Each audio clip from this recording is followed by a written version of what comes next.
Hi guys, welcome back to Watches and People episode 12, right? It's been a while and today we have a special guest with us, Royce Wee. Let him just jump straight into it. I'll let him introduce to you guys, right? Hi everyone, happy to be here. Thanks, James and Woody, for letting me have this opportunity to talk about one of my favorite topics in work in life, which is watches.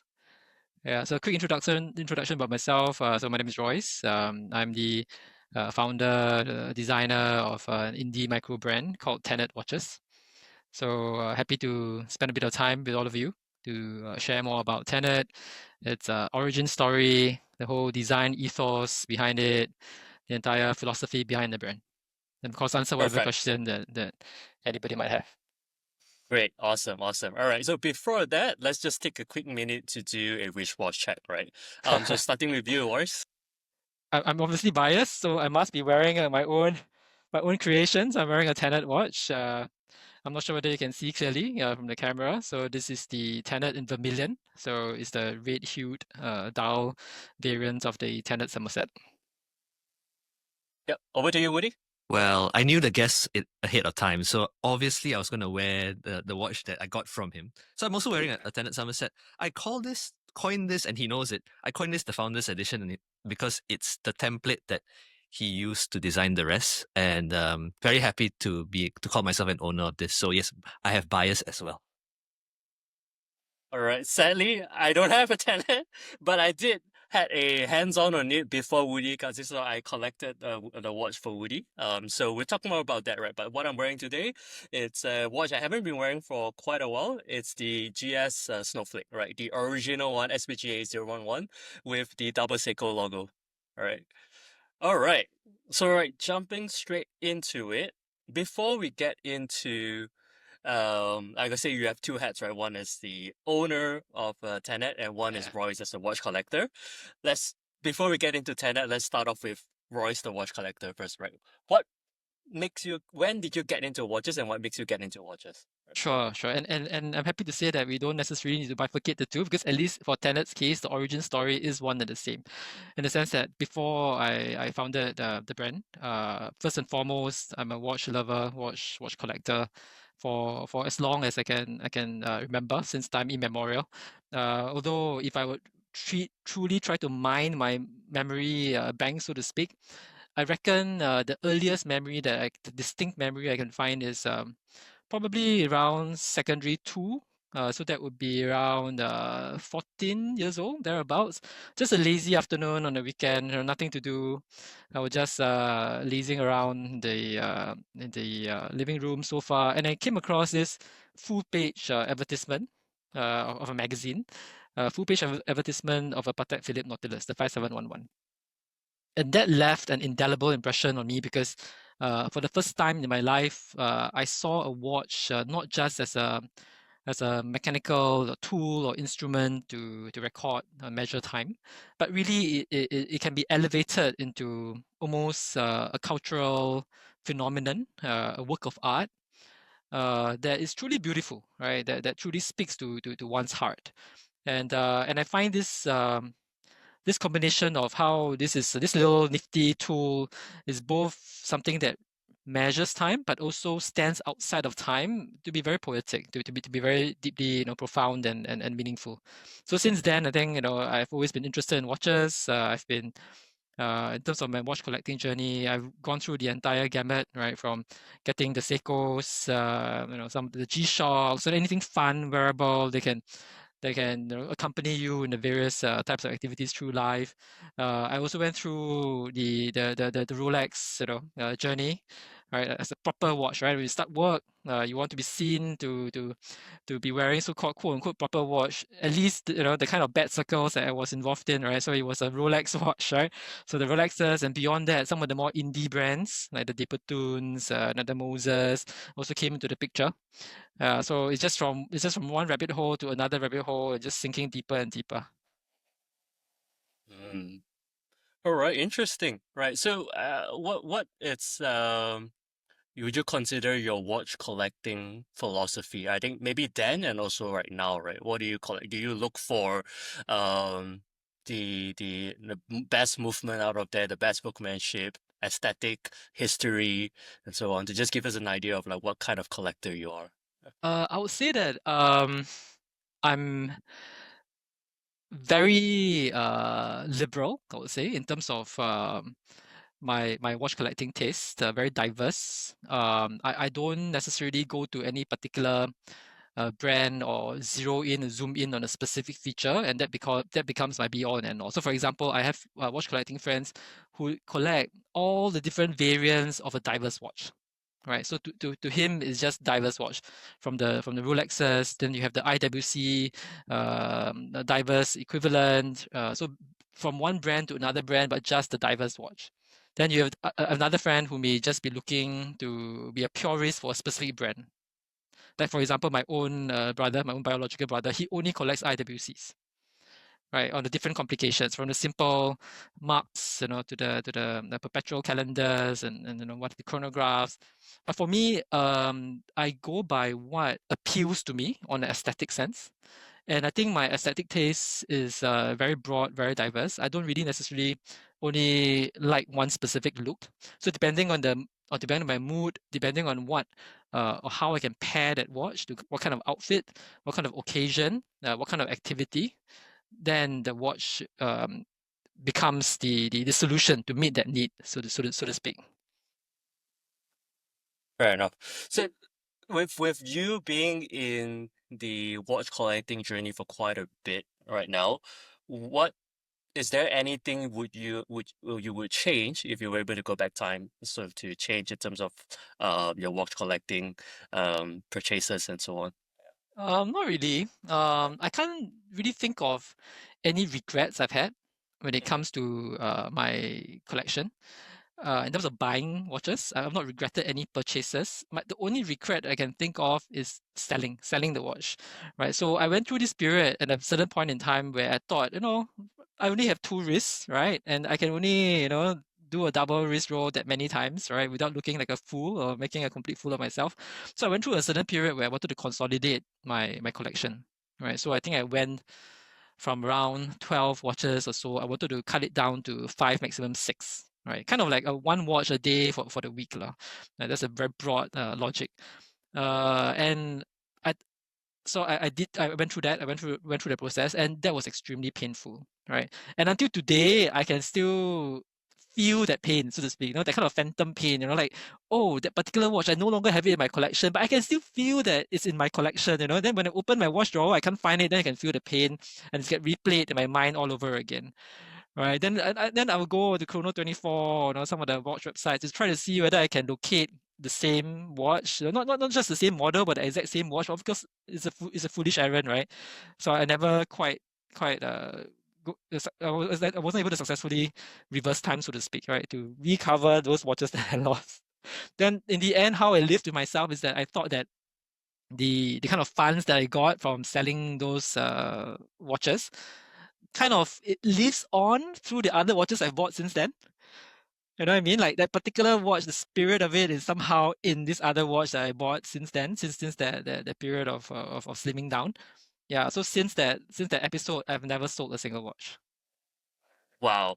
Right. I think that's the really interesting thing I want to touch upon, right? Because this is something that a lot of, at least in my circle of watch collectors, this is something that we have been facing, right? Because I think for someone like me who have been like seriously collecting since like maybe 5, 6 years, and I have sold, I mean, I've purchased more than I've sold, right? And it's getting to a point that I personally feel that the collection is getting quite a lot, and some of the watches are getting neglected, right? So same thing as you as well. I feel like, all right, logically speaking, I should perhaps sell it so Don't do that it, I James. can Don't do get it. something. I went through Oh, that. you, I I went through that you process. answered. Don't do it. You're gonna regret it. Oh man, I so assure you. I assure you. for You're gonna So miss them. You're gonna miss them. see, so James, just to build on yeah. that, right? So I mean, we just talked about this in the previous episode where I purposely played on the fact that you have a sentimental reason. Now it's doubled down. It's like even more so. You can't let go of anything already. Yeah, because you have to remember why you bought that, a specific piece, because it meant something to you, right, at that particular point in time, right? It answered some need or some want, So even if that specific answer may not be so salient now, right, today, but I imagine that sentimental parts will still give you the residual meaning. And I think once that is lost, I think is you can't really recover it. But this is the thing, right? So I think it's easy to say in hindsight, right? I think for you, for example, I believe like if you did not consolidate your watches, you will probably think of what if, right? So what if I have consolidated my watches and I've actually gotten this space, I've gotten this new experience and stuff like Yeah. that. You may also, I think just as human, we'll always just look at the missing part of the things that we do not have, right? So I don't know, it's a Yeah, very tough choice. At the moment, I don't have an answer for myself as well, but I'm currently still holding on to my collection because, as Woody said, I tend to place individual milestones and different stages and stuff where I purchase my watches. So I do have quite an attachment to each and every one of them, even though I do not wear it as often as I could. But let's see how it goes, I guess. But at least you hear it first, right? For those who have been asking me and those who are asking what should I do, Roy's advice is don't do it. yeah, don't do it, don't do it. All right. Cool, Yeah, I cool. can completely see the kind of pain you're gonna have if you were to walk the same path that I did.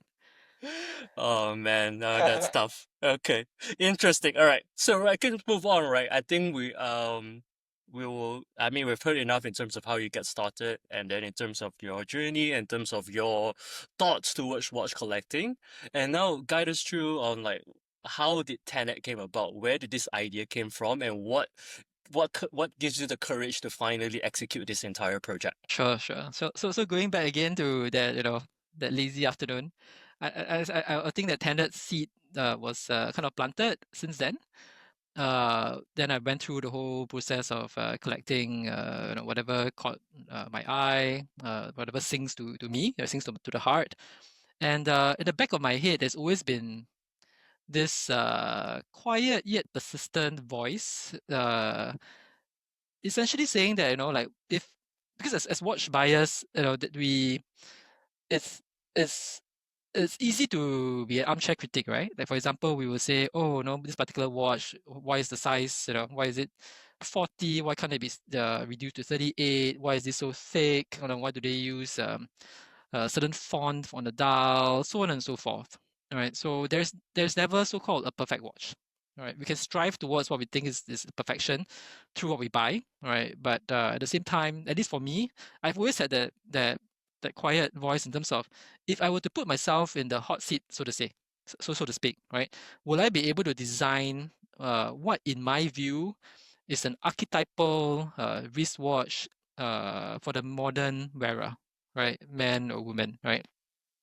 So Uh, Royce, if I interview for yes. a bit, so you're saying that when you first set eyes on that Nautilus, right? Yeah. A lot of us go through like, oh, this is really nice, and I'd like to own it one day. But for you, it was, I'd like to design one like this one day. Well, because that's what you're basically saying, right? That's where the seed came from, right? Yeah. In the sense that even as beautiful as it is, it's almost like, if let's say you go to a museum, let's say if you're into painting, if you go to a museum, you admire the works of the masters. You admire it in and of itself. But at the same time, there'll be a part of you that will wonder whether are you able to reproduce something like that or come up with an original creation of your own that can be as good as or even better than what you see, right, being exhibited.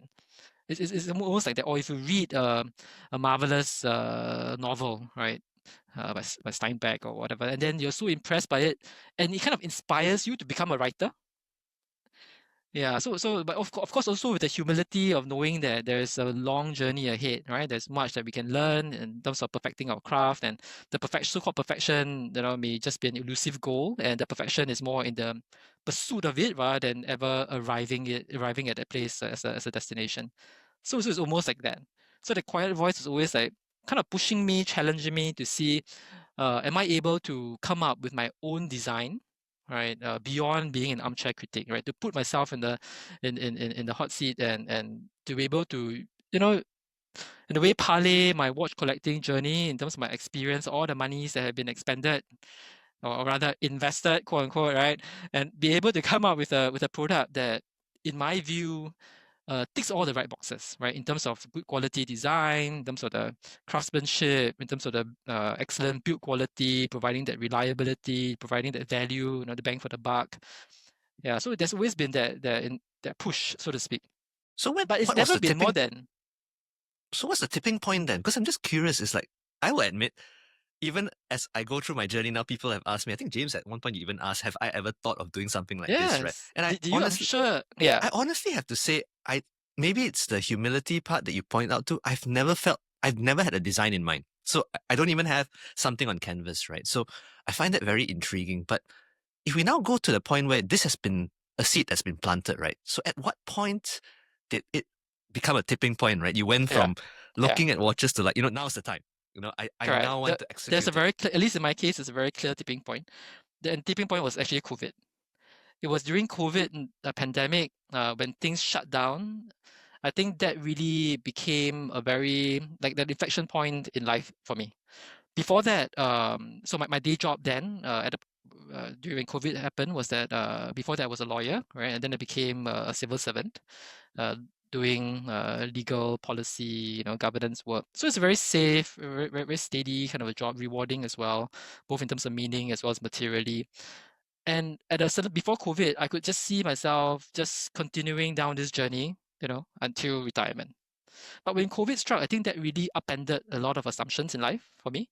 It even changed my whole outlook of life and what I value in life and what my key priorities ought to be. Because things which we hold as facts turns out to be assumptions that could be so easily overturned or falsified, right? Especially when the lockdown happened, when we couldn't even go about, our daily life, or just go out, just go grocery shopping, go to work, see family and friends. So because of that, I think that really forced an awakening for me to really be honest with myself and appraise the journey that I've been thus far, where I am at the point in time, and what I want to do going forward. And during COVID, and of course, I've got lots of discussions with my wife. No one else to talk to beyond my wife and my daughter. And this idea of coming up with Tennet was again a recurring thought. Yeah, and then I just decided, right, rather than just keep talking about it and it remaining an interesting dinner conversation topic, right? Why not? And if I don't do anything, it will always remain as such, right? It will just be words, ideas, concepts. Why not I just try? I mean, what's the worst that can happen, right? And if you don't try, you never know. Yeah. So COVID really in a way forced me to want to put words into action to try to make this concept an actual physical product that one can hold, touch, feel, and put on the wrist. Yeah. So I guess that's one of the bright spots that came out of a very dark, episode in our collective journey through life. Right. Before we continue on further, right, I think I have lots of questions in my head already, but I have to say, as easy as you put it in words and just do it, I would say it takes incredible courage to actually execute it, right? Because like I said, there's many times and many occurrences where Woody and I would say, oh, in this fictional reality, we could do this project XYZ and so on. But when we start thinking of the logistics and operations of everything like that, we were like, do I even have time to do it on top of my day job? Do we want to put in this amount of monetary into this project, and it may or may not work and so on? So I do have to say that it takes incredible courage to really execute a project like this, right? So props to you for that. Thanks, James. Yeah. I wouldn't call it courage. More like foolhardiness. Mm. Fair enough. Just All do right. first thing later. Cool. All right, right. So back to Tenet, right? Could you maybe perhaps explain to the audience how does the name come about and if there's any significant meanings to Sure, it? sure. No, Right. I'm glad you asked that because I spent a bit of time cogitating about what I should call the brand, right? And I settled on Tenet, right, for a number of reasons. So I think one, because Tenet spelled with double N, right? It's a easy way for me to remember what the tenets of the brand are. Right, the TENET, right, the proper word. So the tenets of the brand being what I really shared actually, right, in terms of coming up with watches that are well designed, that are well built, they're robust, reliable, that provides value. Just being an honest watches to meet the audience's needs, right, when it comes to the to timepieces. And why did I spell it with double N? Because that then allows me to give a certain proportionality right? So it becomes, if you read it from left to right and right to left, it's a palindrome, right? It's Tennet, Tennet. There's a certain nice mirrored effect to it. And if you read from left to right, T and 10, and you read from right to left, that is for the first three letters, the last three letters, it becomes 10, 10. So it becomes a 10 past 10, which is the kind of like smiley face, classic look of watches or clocks that we see around us. So I just thought that it's quite fun. There's a certain hidden meaning to it. There's a apparent ostensible meaning, but there's also kind of a hidden inner meaning, kind of like Easter egg being embedded within the name itself. Yeah, and the whole symmetry, the mirrored look of it. Yeah, so this is some of the reasons why in the end I settled on the word Tennet. Well, like so, so I did understood for the symmetry and everything that I did thought about having the double N and everything, but for the actual meaning of linking it to the watch of 1010, I think that I didn't thought of it. So so that's really interesting.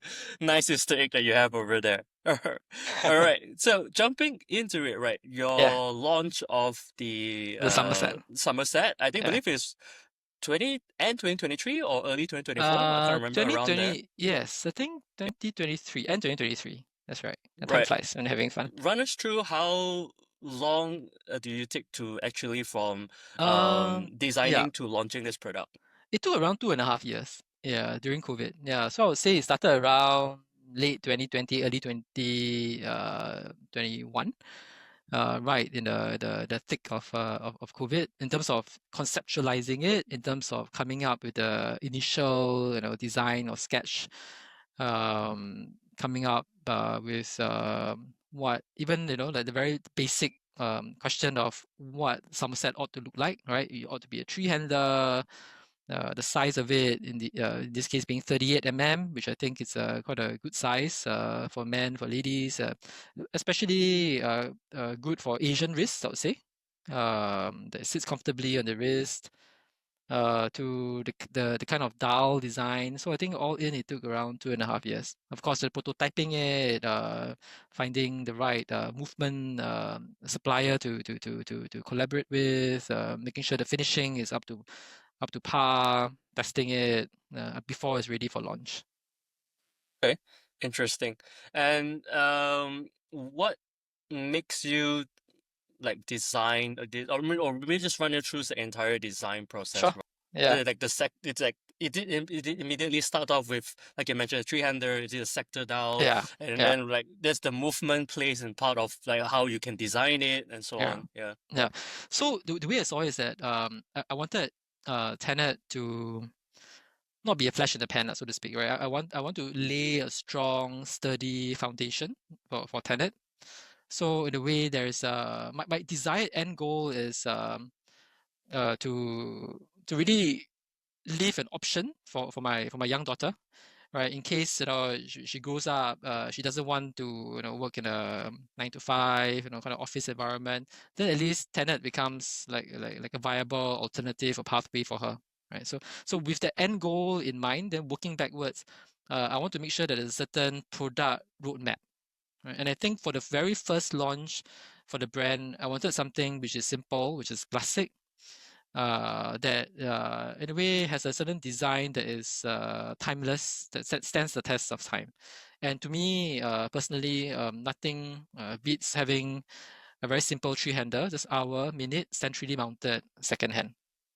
Because with that as the base of the brand, then in the future I can then add further complications, be it the calendar complication, power reserve indicator, like the snowflake that you have, James, right? To chronographs, to a pilot's watch, a diver's watch, the GMT, so on and so forth, right? So before I go into all these, I think the starting point always is to have the three-hander watch as emblematic of the roots of the Tennet, the brand.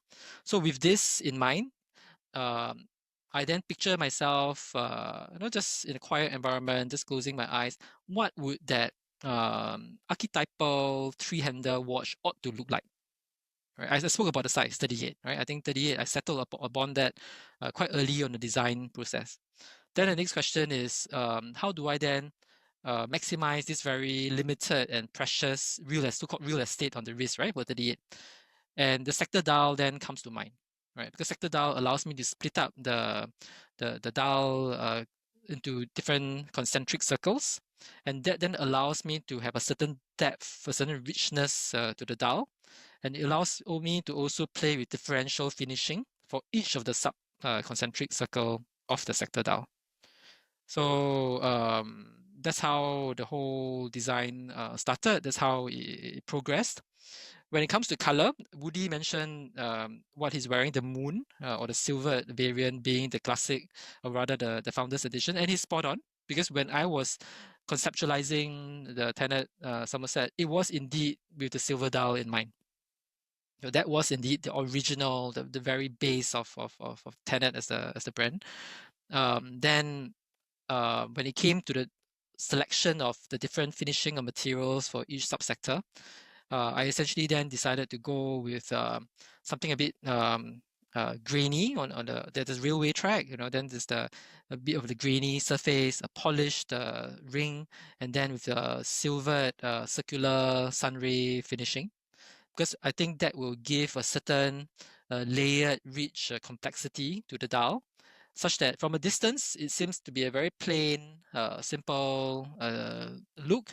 But when it catches the light, when you really admire it at close inspection, you can see, the whole dial come alive, right? There's a certain dynamism to it because of the differential finishing, because of the depth. And I think these little surprises are what I strive to deliver as part of the whole ownership and wearing experience of the watch.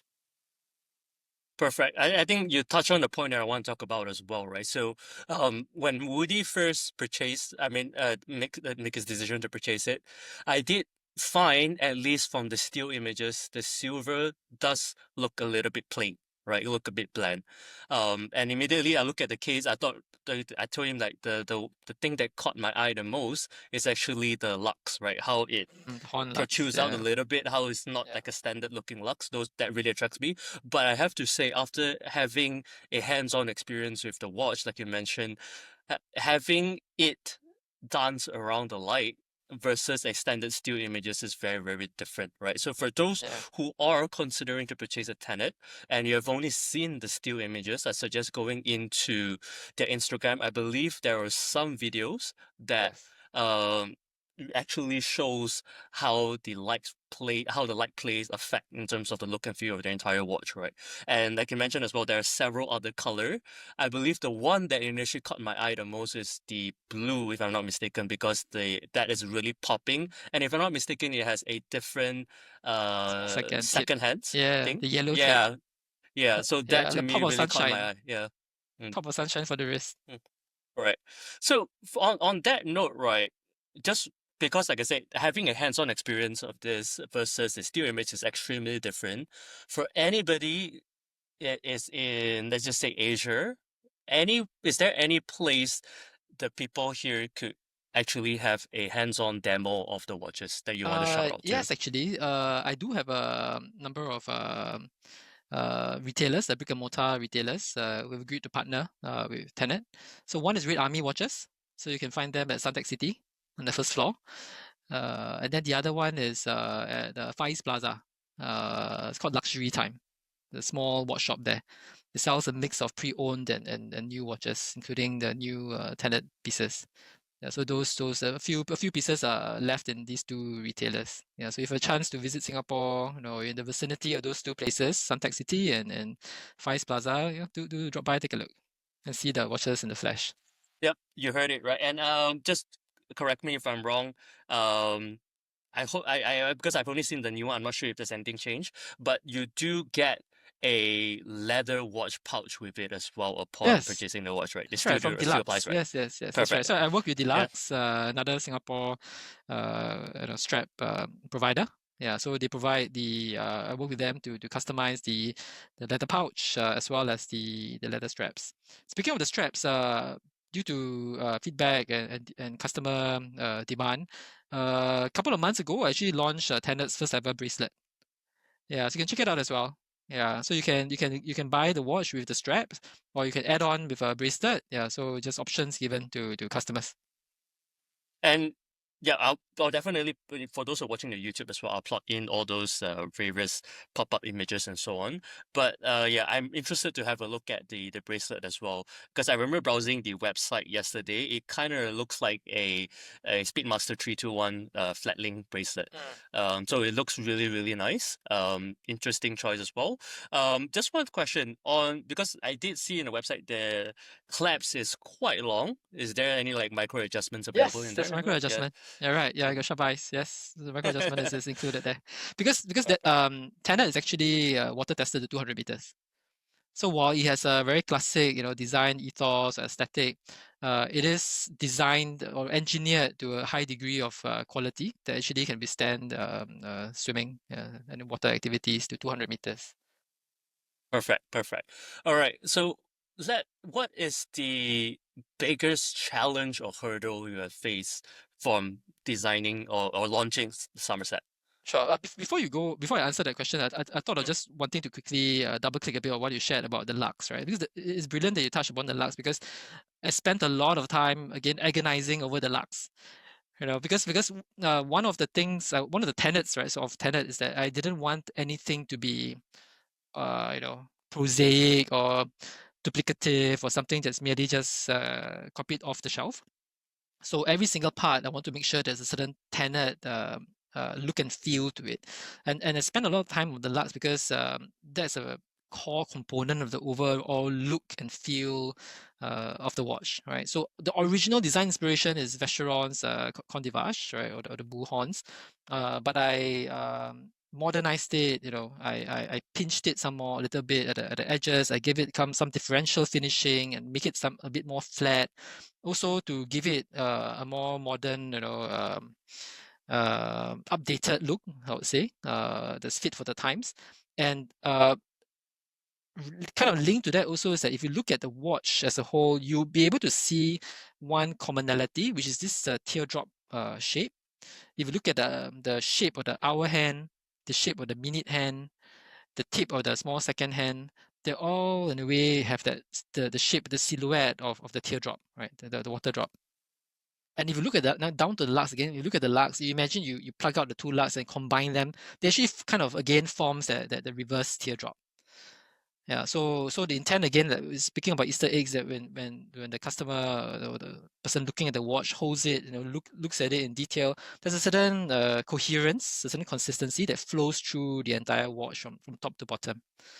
Yeah, and then when it comes to the crown, there's a certain dimpled look to the crown, inspired by de Bethune, but adapted, to fit Tennet's dimensions, look and feel, and also because this is powered by a Solita Swiss movement. It's a hand winding movement, and it makes for easier grip, easier winding. Yeah, so I think that's the entire package in a way that I hope to deliver to customer, whereby the individual parts are each individually thought through and customized and designed, and when put together, the whole is greater than the sum of the parts. In fact, all the way down, the Easter egg is even on the crown itself. There's a little red dot that he's left there Yeah, symbolically as yeah, well. that's right. Yeah, right. Yeah, so you flip it over, there's a little red dot to symbolize Singapore, right? We often call it the little red dot. So, and we embrace that moniker, yeah, proudly. Try to I punch see above our Woody has weight. been like, well, while you're explaining, Woody has been like, oh, I didn't know about this. So he was browsing his watch. Right? No, actually, I'm correction. sure he notices all this. Yeah, I'm sure. It's just reminding myself that I've not spent enough time re-admiring them, because I remember sitting down with Royce, and I think it was when I first got hands on with the prototype Yeah, that the here. prototype. Yeah, Yeah, that's and I right. was immensely impressed with the amount of detail that was going on. And because I'm into watch photography, so you look at the detail, you look at the dial, you look at all the differential finishing, right? And you go like, there's a lot of effort that has gone into every part of this. And it was more like throwaway questions that I had to Royce at that time, and every single part of it had a design decision. I thought it was more like it looked good for it. Oh no, there was actually an explanation behind. I was like, this man has thought of everything. It's quite incredible, right? It's just fun. It's just fun. And that's the good thing about this being a passion project, right? It's just fun. You just put your whole heart and soul into it, and it doesn't feel like work at all. Yeah, yeah. and the bezel as well. Yes. I think the bezel to me is also something I spend a bit of time thinking of. I think most bezels you see either conical or just flat, right, at a certain gradient. I decided to go with a concave bezel, so it actually pinches down. So the intent is that it minimizes scratching. On the aesthetic, there's a functional. On the aesthetic sense, it also kind of then forms kind of like a channel that surrounds and perks up the sapphire crystal. And when the light hits, it just dances around the bezel, just totally lights it up. And it's just fun. Wow. Yeah. So for those who really were like on the fence of getting a Tennet, I really do hope after hearing what Royce has to say about all his thought process of designing, it makes you really want to get one. Because for me, I have to say, I do regret now I do regret not getting the early bird pricing and so on, because the pricing is quite a bit different from then and now. Yeah, but having Yeah. said that, right, even besides the early bird pricing, it's like the trend that's going on right now, and we're recording this at a time where the world's going through a very strange period, and there's a trend going on social media as well, where China is going and showing that for every big brand, how much effort actually goes, quality is already there that they produce, right? Yeah. I think that and I hope this is not a derogative thing to say, but to me, the only thing that Tennet hasn't built up yet is the brand name, right? So if this was a very well-known brand and you then look at the quality that has gone into this, right? Like how someone on social media will say that if you get an LV wallet or an LV handbag, it's 10-15% of the price is the quality of that It's a goes real, into yeah, the cost product input. itself. Yeah, 80% of it is actually the brand, right? correct. I'm actually fairly confident, and I say this with a lot of bias naturally, that if this was a known brand that you recognize, this easily can go 4 to 5 times the price, right? Because the branding has been invested in already. Yeah, that's right. This hasn't gotten there yet, but at this sort of level, very hard to find watches that have this amount of design uh, soul in it, and a lot of effort that is visibly there as well. Most bigger brands would give you, for example, if you take a dial, they will give you one finishing or maybe at most two, right? And there are very big brands that make a big deal out of two finishing, just two different finishing on the single dial. They'll make a big deal out of it already. And even on the case, you normally go like, yep, high polish on one side, maybe the lux are brushed, and that's basically it. Granted, the brushing is usually very well done as well, but in this case, there's so many different facets and all that. So I think I think to your point, James, you really have to see it. I think that it's one of those objects where I have to say pictures don't do it justice. If there was a way for someone to go and look at it, see it in person, put it under light, play with it, and observe the amount of detail that goes into it, very rarely do you find this at a watch at this price. So that's my honest assessment of it. Yeah, thanks for sharing that. Thanks for the interjection. It means a lot, because as you said those words, there are lots of flashback memories that I had. Like going through, agonizing, over every single part of the watch design, towards the very end, which is how do I price the watch, right? And that's always a tricky part, right? But what I wanted to be guided by again is the tenet of the brand, right? Or one of the tenets of the brand. In this case, providing value, right, to the customer. I think I alluded to that earlier. It kind of appeals to one of the core parts of what I do in my day job, right? Because like I earlier said, the work that I do has always revolved around, always at the intersection of law, policy, governance, and technology as well. And something which I feel very strongly about is providing fair pricing, right, to customer, to make sure that customers, they are treated well.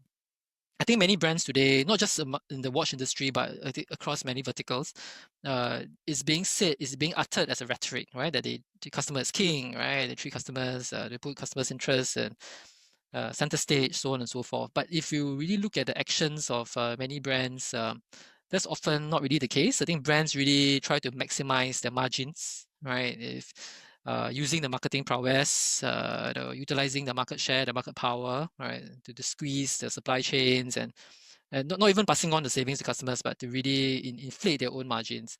And when I started on this journey, I think something that James asked about as well, something which I found quite shocking or quite unconscionable even, is the sheer profit margins of many of these established brands. I just didn't. To me, I just completely beggars belief, right? That it's possible for many of these brands to have the kind of margin and to be able to look at themselves in the mirror, and go to bed and sleep soundly at night. So, and the kind of marketing tactics as well, right? About this induced shortages, asking people to register their interest and stuff like that. Stuff like that. I just thought that that's not the proper way to really treat customers properly. Which is why I priced it in a manner which I can sleep with, considering the amount of work that I've done, I put into it, considering my actual cost behind it, and the kind of margin that I hope to achieve. That to me is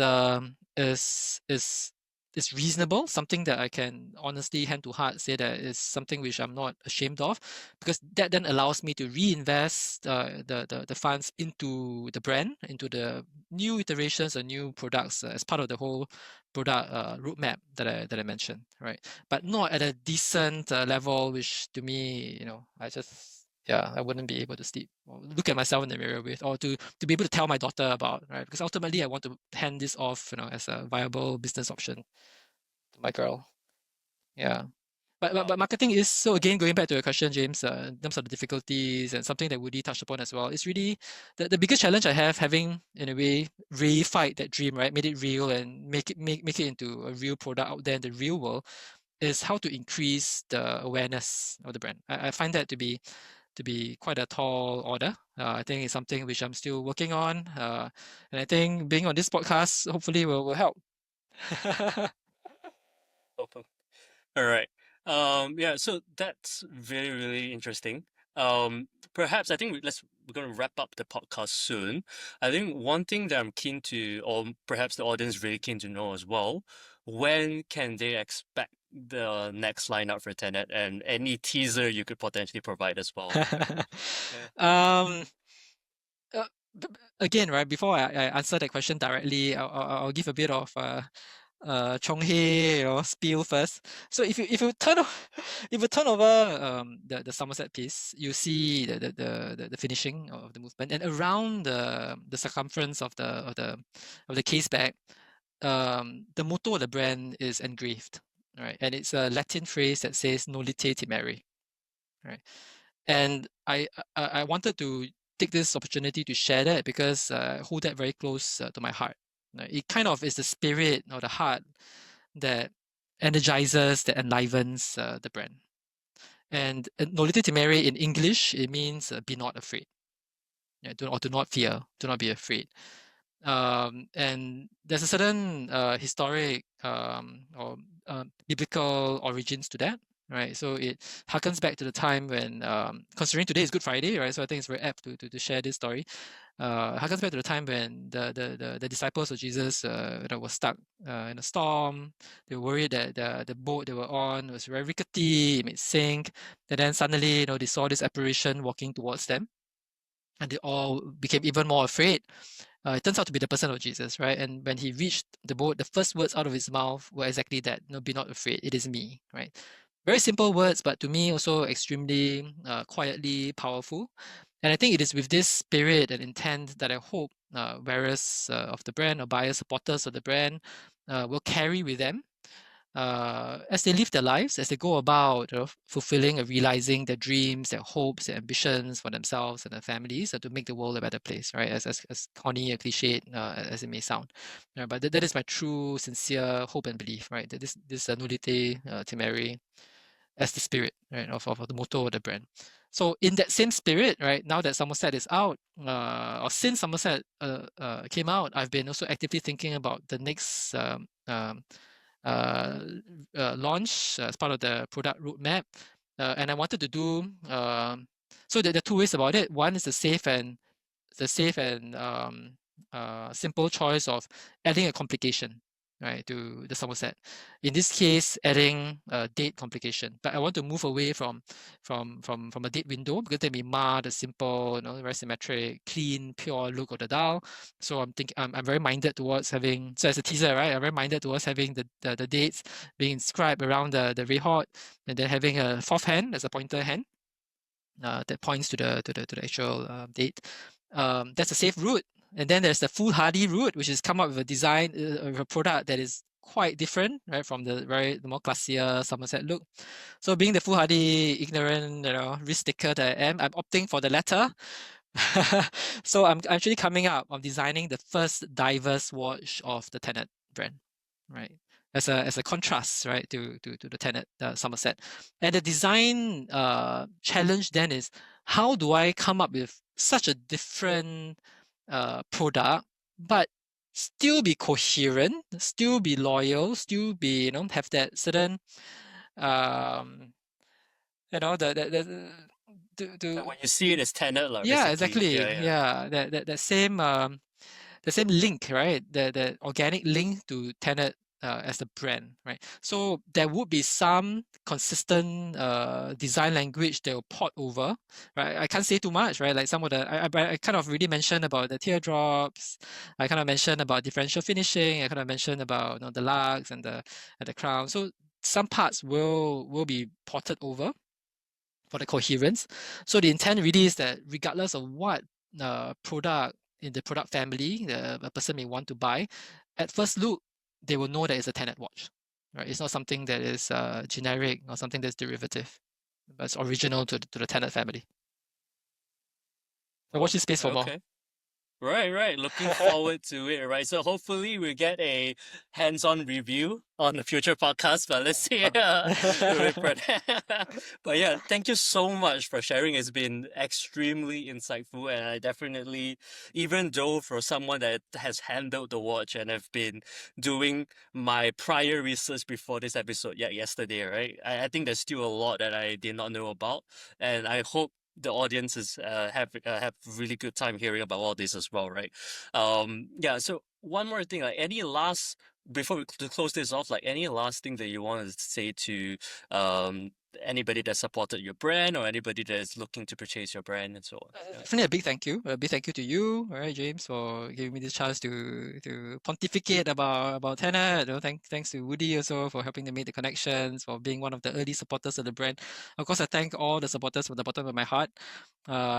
Every time somebody makes a purchase, the kind of joy, the kind of gratification that I feel is truly priceless. Is truly priceless. Yeah, it's I would say it's almost akin to the day I went with my wife to the delivery room when my daughter was born.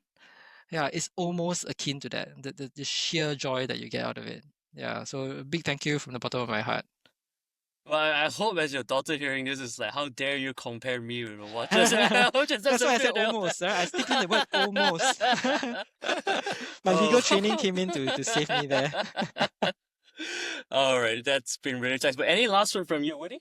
No, I think if you have a chance, check out the watch, check it out in person. Go look at it in a little bit more detail. If you have a keen eye for detail, look for it. As James caught me looking again, right? It's like I'm thinking of what I'm gonna do right now tonight to see what sort of images I've not done yet, right? I've collected some. Regretfully, I didn't post them up. I took a lot of it already somewhere, right? I think it's time for me to go back and do it. So I just feel I'm actually keen to. I'm actually very excited to see what else comes up. I've told this under no obligation to Royce. It's like whatever is new, let me know. Very likely you already have a default supporter because it's a very different experience as an enthusiast, right? Once you see, and I may digress a little bit. It's very rare you get in touch and have an interaction with someone who's part of the design of the watch, right?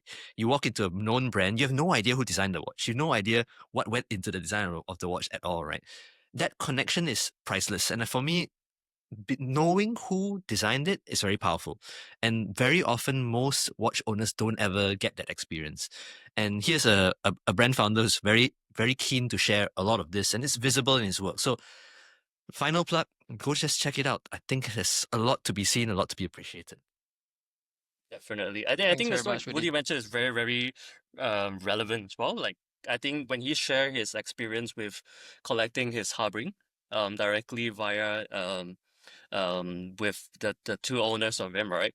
I think that really speaks to me as well because like I mentioned, like as you start building your a mass collection, you start looking for very you can consider it as a minute differences, but differences nonetheless to really give yourself a reason to enjoy the or add something to your collection that you probably already have most of it, right?